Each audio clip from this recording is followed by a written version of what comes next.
There are various examples of enclosures and ring forts to be found around the parish of Blackwater. The first one, I suppose, it's very close to the village that we can see. It's actually in the townsland of Monarrig. It's actually just on the border with Kilmacott.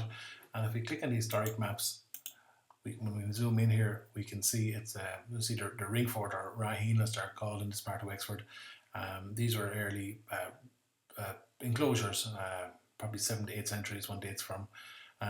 Close by, actually, if we look further north of here, we can see that there are two examples of early Anglo-Norman, later Anglo-Norman enclosures. These probably date from the 13th to 14th century. They're square, kind of rectangle shapes compared to the round ones, the pre-Norman enclosures. These possibly would have been used for keeping the livestock for dwellings. Eugene Murphy took me here, and it's still preserved today. It's overgrown but still preserved. And if you look across the gap up here, you can see across into the one here.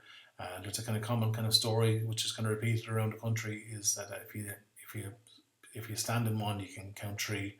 And that's the story that goes for forts or raheens or even towers. I suppose would have been used for defensive purposes.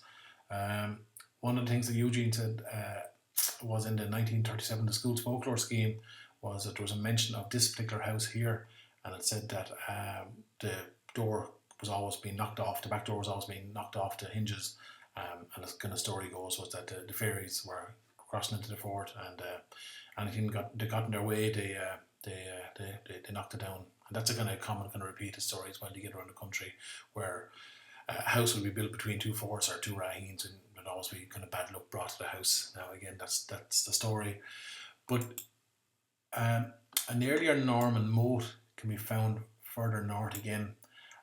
That can be found, it's called Ballingown Moat, but it's actually in the townsland of Tinnick. And again, Eugene took me here, and it's a gorgeous example of a Norman moat and bailey.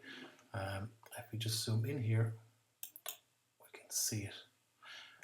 Here it is, here in the townsland of Tinnick. If we click on the street view map, we can see it's just kind of the outline of it still here to this day. I would just go back. But it's just a fantastic example, as you can see from the photographs included on this webpage.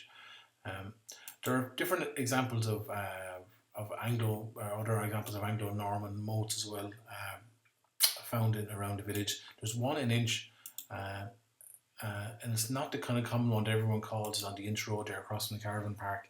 That one is marked here, and many people believe that's pre-Norman.